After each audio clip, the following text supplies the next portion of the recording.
What's the deal, yo? The thing that gives me comfort, you guys, is while I'm sitting at home, staring at the ceiling, just wishing that I had someone to talk to, is knowing that none of you idiots realize how lucky you are. Stuck in my head, only feel safe in my bed, but the anxiety is killing me. The thing that gives me comfort, you guys, is while I'm sitting at home, staring at the ceiling, just... Alright, so today we are making our dill pickle fried chicken. This is something I've been very excited about, and if you want, you can use pre-made store-bought pickles or the pickle and juice we made. Pickle and juice? Yeah, we'll go with pickle and juice we made. In a video that'll be linked here, or if I don't figure out how to do annotations, the link below. So, first thing you're going to do is you're going to crack open, which one is this? A jar of your jalapeno pickle juice, and pour it into a mixing bowl. Make sure you get those jalapenos in there. What I did is, and dill and everything. So what I did is I actually ate the pickles first, so that way I could drain the juice afterwards. There are a couple pickles left. Let me be a little sanitary about this since I have not started handling raw chicken yet. Get that peppercorn off. These pickles are so fucking good. Then, a jar of our garlic dill. Same thing. Pour it all in there. Garlic and all. If there's any extra pickle slices, you can eat them. Don't forget to save your jars for future use. Alright, now that that's all set in a bowl, that'll come out later. What we are going to do next is we need to trim and tenderize our chicken. I had pre-opened the chicken, so now let me open it again.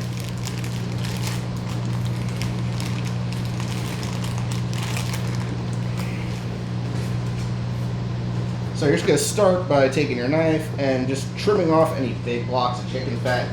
Some people might like to eat them. Myself, personally, not so much. I'm very big on texture when I eat. So, like, I eat steaks, but I will not sit there and eat, like, the big chunk of fat on a ribeye or anything like that. Try to just avoid it. So, while I finish trimming these up, we will use fast forward edit history here. So, welcome back. All of our chicken has been trimmed, and now we're going to take a little bit of parchment paper, just enough to cover the chicken. I am a professional, by the way. But anyway.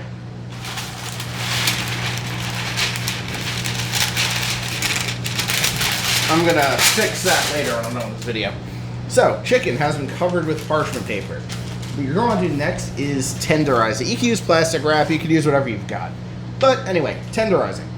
I do not have a meat mallet. I do, however, have olive oil. Just scared the shit out of my dog. Sorry, buddy. What you're doing is you're breaking down the fibers in the chicken. You're also making it so it's an equal thickness all the way through the cutlet, allowing for a much more even fry. Just be careful when you do get to the thinner parts of the chicken breast, as you do not, I repeat, you do not want to rip your chicken. I mean, it doesn't really hurt at all if you rip it, but again, you know, I like to make things look pretty too. So after you're done beating the shit out of your chicken with your olive oil, you're gonna peel the parchment paper away, discard it, and then you're going to take your chicken fillets one by one, place them in the pickle juice, and just give them a little swirl. You want to ensure that since these are going to be layered and stacked and splashing, that every inch of the chicken breast is covered in pickle juice. To ensure maximum flavor, I'm just going to drop some of those flavoring agents like jalapenos on top of the last one. And give my hands a cursory rinse before I attack Dish Mountain a little bit later. So, that is it for this step, and you want to let it soak in this pickling juice in the refrigerator for at least 4 hours. Longer is better. You're going to notice the chicken might look a little weird at some point, and it's, for lack of a better term, it becomes like chicken ceviche. the vinegar starts to cook it a little bit. But don't worry, that does not make the chicken bad. And we'll see in a bit when it's time to bread and fry these bad boys. The thing that gives me comfort, you guys, is while I'm sitting at home, staring at the ceiling, just... All right, so now we're here to bread our chicken. So what I do is a little wet hand, dry hand technique that I'll usually screw up in the middle and just get both of my hands saturated. So what I have here is a 1/4 cup of heavy cream and 2 eggs beaten. And right now in here I have 1 cup of Parmesan cheese and 1 cup of almond flour. Just gonna add some fresh chopped dill, black pepper, salt, paprika, a little bit of cayenne for some kick, and some garlic powder. Just gonna give that a mix, make sure everything's nice and evenly blended in there.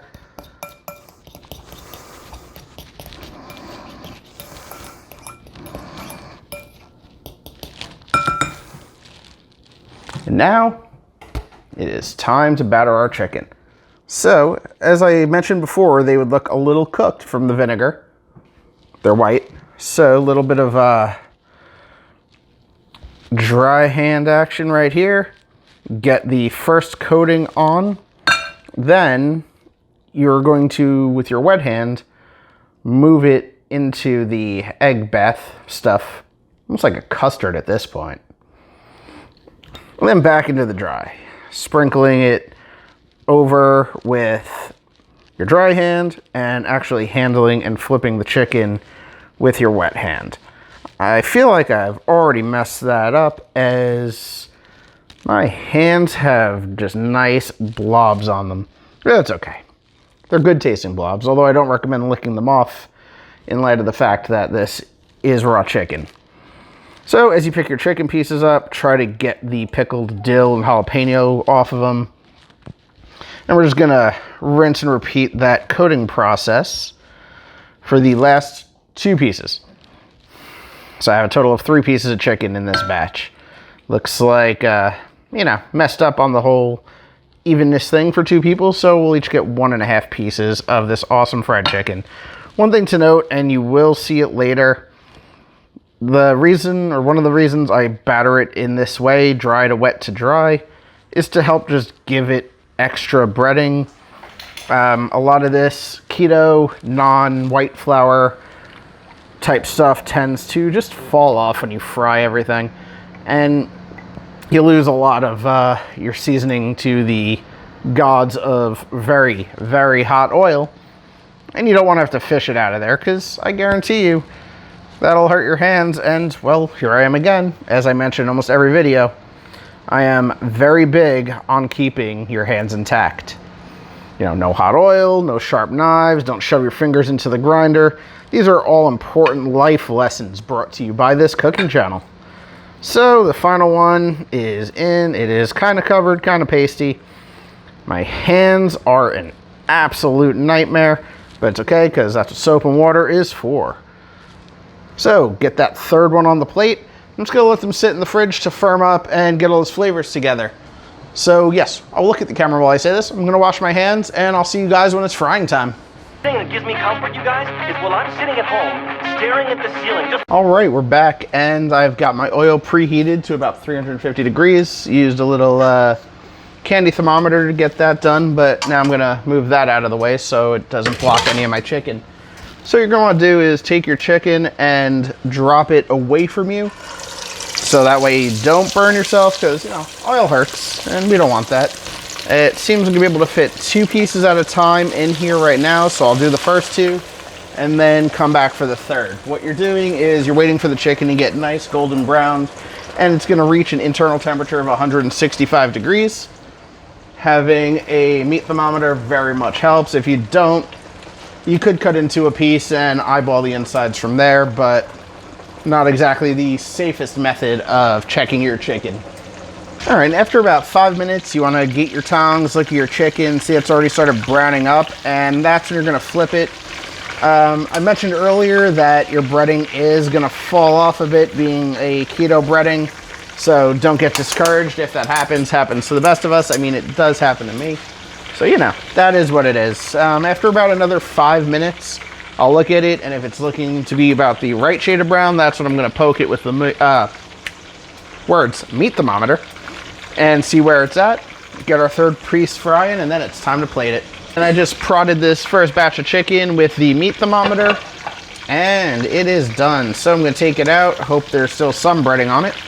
Not looking very promising, but just grab that breading out of there and add it back to the chicken so you can still eat it all together anyway. Again, one of the downsides with your keto flours versus your normal all-purpose flour is that it doesn't just stick as well. Although the second piece seems to have stuck a bit better. So here's hoping piece number 3 works out. All right, gonna grab piece number 3. Same thing, when you drop it in the oil, you do want to drop it away from yourself so as to reduce the risk of burning when you let go of that last little bit and it splashes inevitably.